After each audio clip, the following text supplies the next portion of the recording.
ನಮ್ಮ ನ್ಯೂಸ್ಗೆ ಸ್ವಾಗತ. ರಾಯರ ಮಠದಲ್ಲಿ 12ನೇ ವರ್ಷದ ಉಚಿತ ಮಕ್ಕಳ ಧಾರ್ಮಿಕ ವಸಂತ ಶಿಬಿರಕ್ಕೆ ಚಾಲನೆ. ಅಖಿಲ ಭಾರತ ಮಾಧ್ವ ಮಂಡಲ ಶ್ರೀ ಪೇಜಾವರ ಅಧೋಕ್ಷಜ ಮಠ ಉಡುಪಿ, ಶ್ರೀ ಗುರು ರಾಘವೇಂದ್ರ ಸ್ವಾಮಿ ಸೇವಾ ಟ್ರಸ್ಟ್ ಚಿಂತಾಮಣಿ, ಶ್ರೀ ಗುರು ರಾಘವೇಂದ್ರ ಸ್ವಾಮಿ ಚಾರಿಟೇಬಲ್ ಟ್ರಸ್ಟ್ ಚಿಂತಾಮಣಿ ವತಿಯಿಂದ ಹಮ್ಮಿಕೊಂಡಿದ್ದ ಉಚಿತ ಧಾರ್ಮಿಕ ವಸಂತ ಶಿಬಿರಕ್ಕೆ ಇಂದು ಚಾಲನೆ ನೀಡಲಾಯಿತು. ಚಿಂತಾಮಣಿ ನಗರದ ಬೆಂಗಳೂರು ಜೋಡಿ ರಸ್ತೆಯ ರಾಘವೇಂದ್ರ ಸ್ವಾಮಿ ಮಠದ ಸಮೀರ ಪ್ರವಚನ ಮಂದಿರದಲ್ಲಿ ಹಮ್ಮಿಕೊಂಡಿದ್ದ ಧಾರ್ಮಿಕ ವಸಂತ ಶಿಬಿರಕ್ಕೆ ಶ್ರೀ ಗುರು ರಾಘವೇಂದ್ರ ಸ್ವಾಮಿ ಸೇವಾ ಟ್ರಸ್ಟ್ನ ಕಾರ್ಯದರ್ಶಿ ಹಾಗೂ ಹಿರಿಯ ವಕೀಲರಾದ DL ಪ್ರಸಾದ್ ಮತ್ತು ಶಿಬಿರದ ಶಿಕ್ಷಕರಾದ ಜಯತೀರ್ಥಾಚಾರ್ಯ, ಶ್ರೀಕಾರ ವಿಠಲಾಚಾರ್ಯ ಮತ್ತು ಸುಧಾಕರಾಚಾರ್ಯರವರು ಚಾಲನೆ ನೀಡಿದರು. ನಂತರ ಕಾರ್ಯದರ್ಶಿ DL ಪ್ರಸಾದ್ ಮಾತನಾಡಿ, ಪರಮಪೂಜ್ಯ ಶ್ರೀ ವಿಶ್ವೇಶ್ವರ ತೀರ್ಥ ಶ್ರೀ ಪಾದಂಗಳವರ ಆದೇಶ ಮತ್ತು ಪರಮಪೂಜ್ಯ ಶ್ರೀ ವಿದ್ಯಾಧೀಶ ತೀರ್ಥರ ಪಲಿಮಾರು ಒಂದು ಮಠ ಮತ್ತು ಪರಮಪೂಜ್ಯ ಶ್ರೀ ವಿಶ್ವಪ್ರಸನ್ನ ತೀರ್ಥರ ಪೇಜಾವರ ಮಠದವರ ಮಾರ್ಗದರ್ಶನದಂತೆ ಮಕ್ಕಳ ಧಾರ್ಮಿಕ ವಸಂತ ಶಿಬಿರ ನಡೆಸಲಾಗುತ್ತಿದ್ದು, ಇದು 13ನೇ ವರ್ಷದ ಶಿಬಿರಕ್ಕೆ ಚಾಲನೆ ನೀಡುತ್ತಿರುವುದಾಗಿ ಹೇಳಿದರು. ಬಂಧುಗಳೇ, ಚಿಂತಾಮಣಿಯಲ್ಲಿ ಶ್ರೀ ರಾಘವೇಂದ್ರ ಸ್ವಾಮಿ ಮಠದ ಆಶ್ರಯದಲ್ಲಿ ಶ್ರೀ ಪೇಜಾವರ ಶ್ರೀಗಳು ಮತ್ತು ವಿದ್ಯಾಧೀಶ ತೀರ್ಥರ ಪರಿಮಾಣ ಮಠ ಇವರ ಸಂಯೋಜನೆಯೊಂದಿಗೆ ಧಾರ್ಮಿಕ ಶಿಬಿರ ಸುಮಾರು 13 ವರ್ಷಗಳಿಂದ ನಡೀತಾ ಇದೆ. ಇದು 13ನೇ ವರ್ಷದ ಧಾರ್ಮಿಕ ಶಿಬಿರ. ಈ ಧಾರ್ಮಿಕ ಶಿಬಿರದ ಉದ್ದೇಶ ಏನು ಅಂದರೆ ಹಿಂದೂ ಸಂಸ್ಕೃತಿಯನ್ನು ಪುನರುತ್ಥಾನ ಮಾಡೋದು. ಚಿಕ್ಕ ಮಕ್ಕಳ 6 ವರ್ಷಗಳಿಂದ 60 ವರ್ಷದ ಪ್ರಾಯದ ಎಲ್ಲ ಸಾರ್ವಜನಿಕರು ಇಲ್ಲಿ ಮುಕ್ತ ಪ್ರವೇಶ ಇರುತ್ತೆ.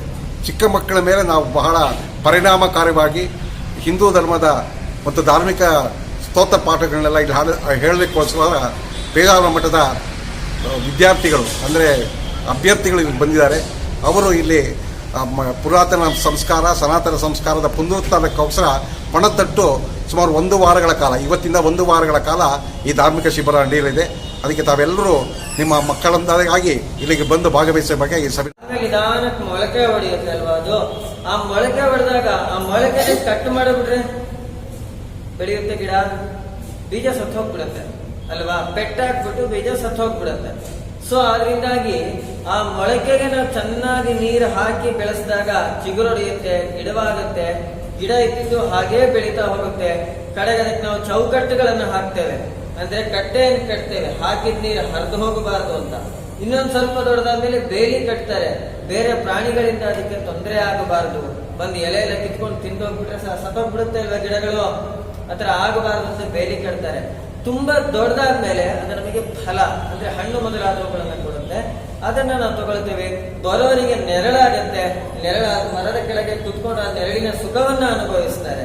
ಕಡೆಗೆ ಆ ಮರ ಸಾಯುವ ಸಂದರ್ಭದಲ್ಲೂ ಸಹಿತ ಏನಾಗತ್ತೆ, ಒಂದು ಸೌದೆಗೆ ಕಟ್ಟಿಗೆಯೋ ಅಥವಾ ನೀವು ಪರೀಕ್ಷೆಗೆ ಬರೀಲಿಕ್ಕೆ ರೊಟ್ಟೋ, ಟೇಬಲ್ಲೋ, ಬಾಗ್ಲೋ ಏನೋ ಒಂದು ರೀತಿಯಲ್ಲಿ ಮತ್ತೊಬ್ಬರಿಗೆ ಉಪಕಾರವಾಗೇ ತನ್ನ ಜೀವನವನ್ನ ಅದು ಕಡೆ ಮಾಡುತ್ತೆ.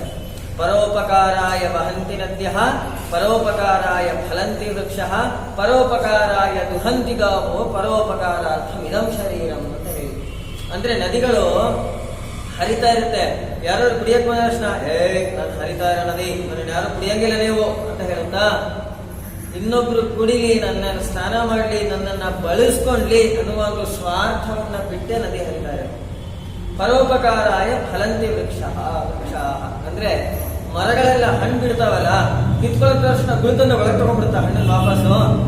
ಅವುಗಳ ಹಣ್ಣು ಬಿಡದೆ ಜನಗಳದನ್ನ ಸ್ವೀಕರಿಸಿ ತಿಂದು ಸಂತೋಷ ಪಡ್ಲಿ ಅಂತ ಅಲ್ವಾ. ಪರೋಪಕಾರಾಯ ಫಲಂತಿ ವೃಕ್ಷ, ಇನ್ನೊಬ್ರು ಉಪಕಾರಕ್ಕೋಸ್ಕರನೇ ಹಣ್ಣು ಬಿಡೋದು ಮರ. ಪರೋಪಕಾರಾಯ ದುಹಂತಿ ಗಾವಹ, ಗಾವಹ ಅಂದ್ರೆ ಹಸುಗಳು. ಗಾವೋ ವಿಶ್ವಸ್ಯ ಮಾತರಃ, ಹಸುವನ್ನೊಂದು ಗೋಮಾತೆ ಅಂತಕ್ಕಂಥದ್ದು ಇಡೀ ಜಗತ್ತಿಗೆ ದೇವರಿದ್ದ ಹಾಗೆ, ತಾಯಿ ಮಾತೆ ಅಲ್ವಾ. ಸೊ ಅಂತಹ ಹಸುಗಳು ಹಾಲು ಕೊಡೋದಕ್ಕೆ ನಾವೆಲ್ಲ ಹಾಲು ಕರಿಯೋದು ಕೊಟ್ಟ ತಕ್ಷಣ ಒಳಗೆ ಹಾಕೊಂಡ್ಬಿಡುತ್ತ ಹಾಲನ್ನ. ನನ್ ಕರು ಮಾತ್ರ ಕುಡಿಬೇಕು ಅಂತ. ಕರು ಕುಡಿದಾದ್ಮೇಲೆ ನಾವು ಹಾಲು ಕರ್ಕೊಳ್ತೀವಿ, ನಮ್ಗೆ ಹಾಲು ಕೊಡುತ್ತೆ.